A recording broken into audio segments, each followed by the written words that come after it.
Hey, hello again, whiskey friends. Thanks for joining me for today's episode. So, for today's Tuesday video, the question that came through is what criteria do I go through in order to decide whether or not to spend $150 plus on a bottle of whiskey? $150, I mean, that is a big investment, particularly in a spirit, in a hobby, in an asset that immediately depreciates upon the time that you open that label and then depreciates some more as you enjoy its sweet nectar. But what is the criteria? Do I have a process? How am I making these choices? Particularly, how am I making these choices in 2023 when one of my whiskey resolutions for the year was to be more selective in my spending and to try to spend less when it comes to these high price bottles? So let's go through that together. I'll go through my criteria, and I am interested to hear what your thoughts on this topic are in the comments.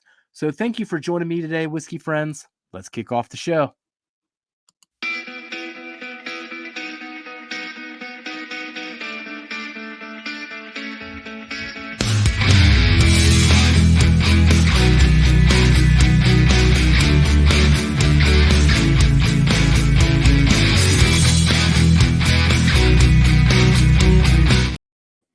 All right.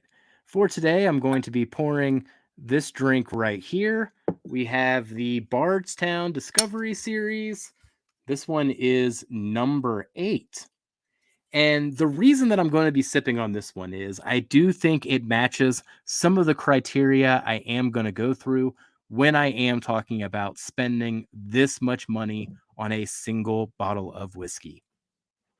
So, if you're new to the channel, this is something that we do on each Tuesday. People submit questions via Patreon, uh, Instagram, Facebook, the comments here on YouTube, whatever, however they're getting to me. Straight text messages, who knows these days.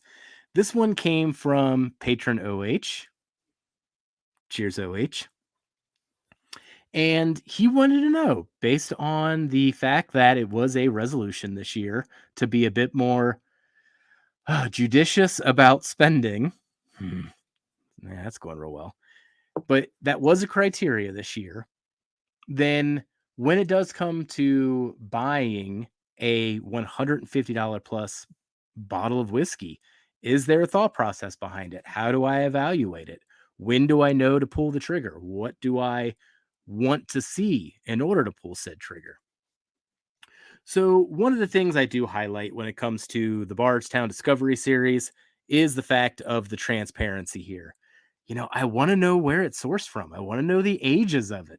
I'd love to know the blend of it. I'd love to know exactly what I'm buying so that I can make my decision based on the facts of the blend itself and on its components. Are the components worth that price?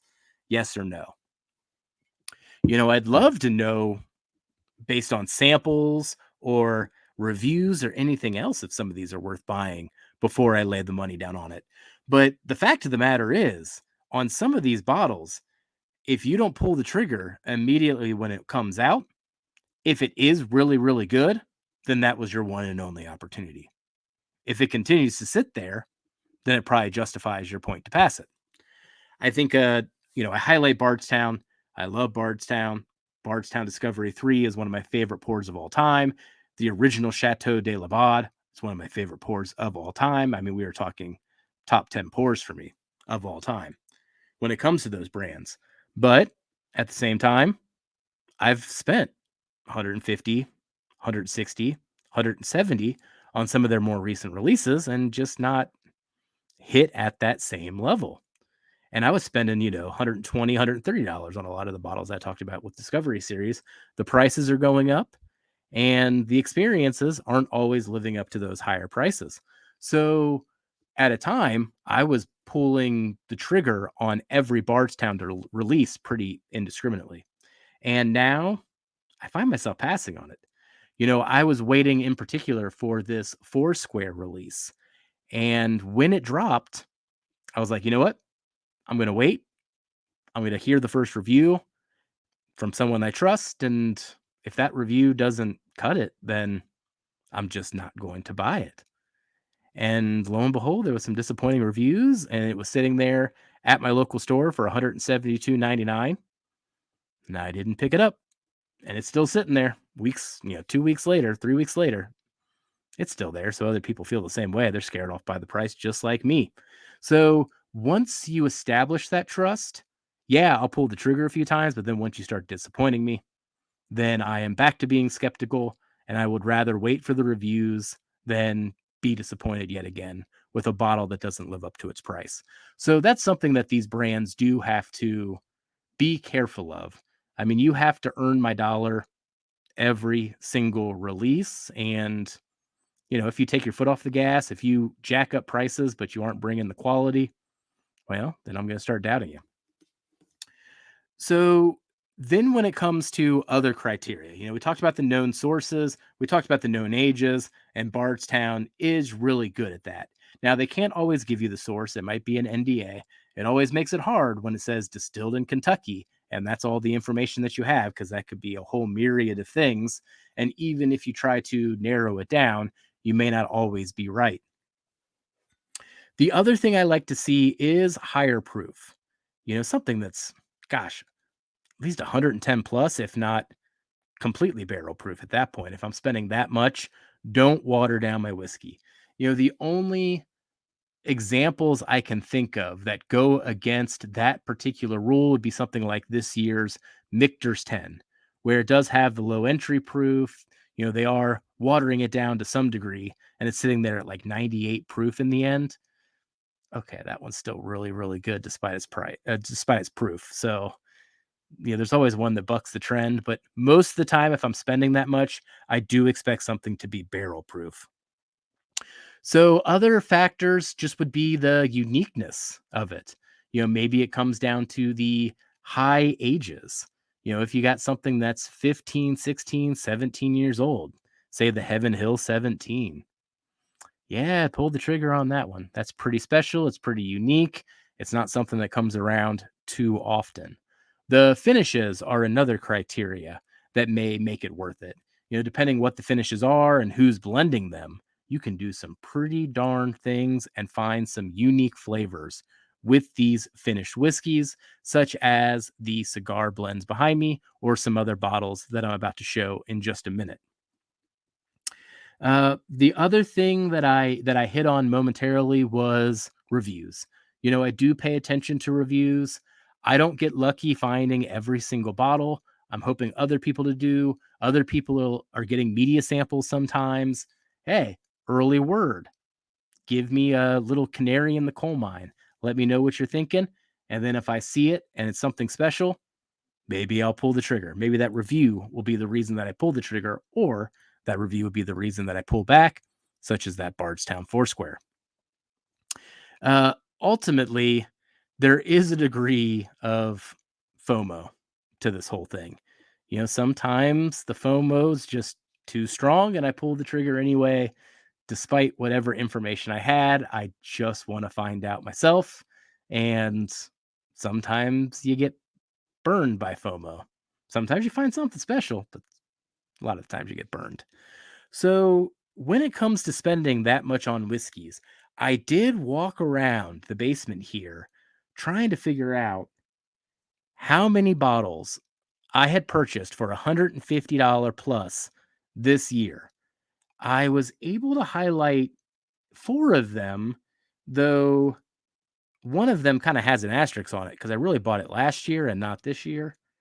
But I really couldn't find too many examples of that. And I went back through our spreadsheet and I just wasn't finding too many examples of things that I spent that much on.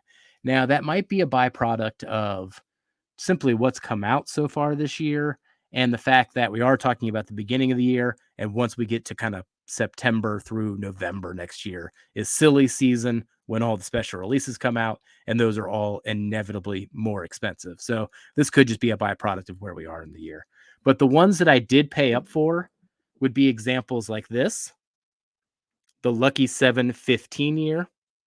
This one was around $200, but whew, really good. Once again, this one fits the fact that I do know the source, even though it is not necessarily disclosed. At least I think I know the source. It's age stated at 15 years, and it is barrel proof at 130.9. So it fits some of the criteria there. And it was also recommended to me from a good friend who also asked this question. Another bottle that I spent $200 on. This would have been the Kelvin Collaboration 5. I have loved every single release in the Kelvin series. So very similar to the Bardstown story that I was telling earlier, where as long as you keep living up to expectations, I'm going to keep pulling the trigger, sight unseen. Just, I trust you, let's go. Now, at some point, if it doesn't live up to that, then maybe the release after that, I'll start doubting it and being a bit more critical with how I spend my money. But this is an amazing one too. So at least on all the ones that I'm highlighting here, they were all really good pours. I don't feel like any of these at least disappointed me and didn't live up to the value. So in terms of my resolution, I say I was doing pretty good. Another one I was surprised to get my hands on is the Hardin's Creek. This one is the Jacob's Well. So this is over 15 years, 108 proof Jim Beam, one of my favorite pours of the year. And then the last one that I'll highlight here is an Old Carter Rye. Did a review on this a few weeks ago. This is my favorite rye of the year, maybe one of my favorite ryes of all time. Did cost $230. Technically, I bought this last year, and I just finally got to the point of opening it this year. But something special and something I was willing to pay up for. But out of all the bottles that I bought this year, I mean, I think these are the only ones that fit the criteria. I do have two other Old Carters, American whiskeys that I'll be doing reviews for in the future, or they could have already come out knowing how these videos go. And I think that is it. I couldn't think of anything else. So that gives you a sense of how often I am spending this much on whiskey. It's not I'd say it's a regular thing. Hopefully it's only a once a month thing, if that, where I'm spending that much on a single bottle of whiskey. I would much rather be in the business of hunting special single barrels that are $50, $60, $70, $80, somewhere in that range. That is a whole lot more comfortable, and that is a whole lot more easier to justify and just sit back and enjoy the product. Sometimes when you spend 150, 200 bottles on a whiskey, you end up like the situation behind me here, where you just start accumulating all these expensive whiskeys because you're happy to sip a fourth of them. And then it becomes, a deterrent almost, like, oh, it's not that kind of night. I don't want to have an expensive whiskey. And that's just a stupid way to look at it.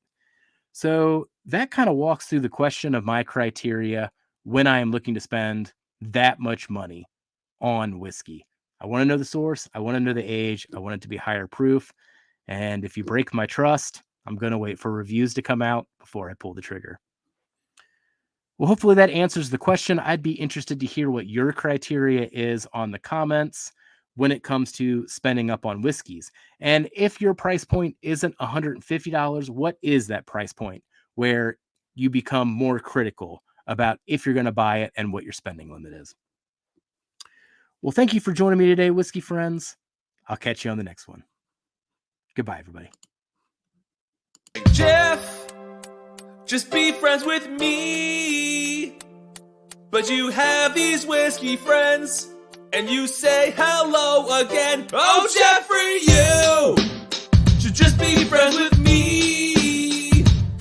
But you have these whiskey friends, and you say hello again. Oh, Jeffrey, you should just be friends with me.